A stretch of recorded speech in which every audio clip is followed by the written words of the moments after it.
सर्वांचं पुन्हा एकदा माझ्या यूट्यूब चॅनल हार्दिक स्वागत। राज्य सरकारी कर्मचाऱ्यांसाठी सध्याच्या घडीची सर्वात मोठी महत्त्वाची बातमी समोर आलेली आहे। बक्षीस समिती अहवाल खंड 2 आल्यानंतरही बऱ्याच राज्य सरकारी कर्मचाऱ्यांच्या वेतनामध्ये त्रुटी आढळून आल्याची माहिती किंवा त्रुटी असल्याची माहिती राज्य सरकारी कर्मचारी ही वेळोवेळी शासनाकडे करत होते। अखेर त्याच संदर्भात राज्य शासनानं राज्य वेतन त्रुटी निवारण समिती ही 2024 ला मार्च महिन्यामध्ये गठीत केलेली होती आणि त्याच अनुषंगाने एक अत्यंत महत्त्वाचं पत्र आता समोर आलेलं आहे। काय ते महत्त्वाचं पत्र आहे, कशा पद्धतीने या पत्राचा फायदा कोणत्या विभागातील कर्मचाऱ्यांना कशा पद्धतीचा होऊन त्यांच्या वेतनामध्ये सुधारणा होणार आहे, या संदर्भातला हा संपूर्ण व्हिडिओ आहे। काय संपूर्ण व्हिडिओ आहे त्यासाठी विनंती एकच की व्हिडिओ हा शेवटपर्यंत पाहावा। तसंच याआधी जर आपण आमचं यूट्यूब चॅनल सबस्क्राईब केलं नसेल तर निश्चितच चॅनलला सबस्क्राईब करा, समोरील बेल आयकॉनला सुद्धा क्लिक करा म्हणजे नवीन व्हिडिओचे नोटिफिकेशन आपणास नियमित मिळत राहतील। राज्य सरकारी कर्मचाऱ्यांना 1 जानेवारी 2016 पासून 7वा वेतन आयोग लागू झाला।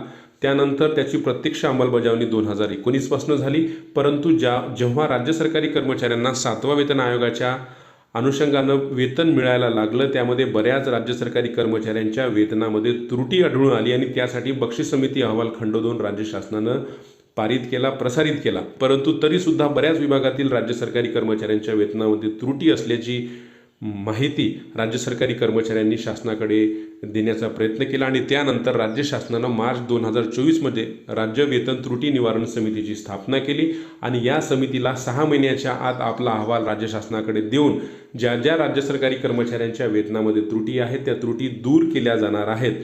परंतु मार्च महिन्यापासून या समितीनं आपलं कार्य सुरू केलेलं आहे, परंतु अद्याप बऱ्याच राज्य शासकीय जे काही विभाग आहेत तेथील कर्मचाऱ्यांचे जे काही वेतन त्रुटीचे प्रस्ताव या समितीकडे न गेल्यामुळे आता महाराष्ट्र शासनाचे वित्त विभागाचे उपसचिव यांनी एक पत्र निर्गमित करून राज्य वेतन त्रुटी निवारण समितीकडे त्या विभागातील कर्मचाऱ्यांच्या वेतन त्रुटी संदर्भातले अहवाल शिफारसी ह्या समितीकडे देण्यात याव्या अशी माहिती, अशा सूचना या पत्राद्वारे करण्यात आलेल्या आहेत।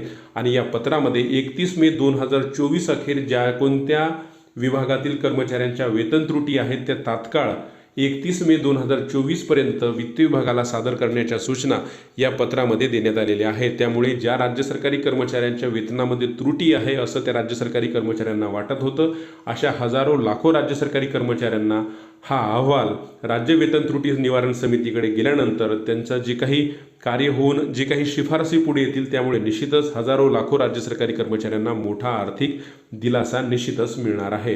रोज नवीन असेच महत्त्वपूर्ण निर्णय बातम्यांसाठी चॅनलला सबस्क्राईब करा। धन्यवाद।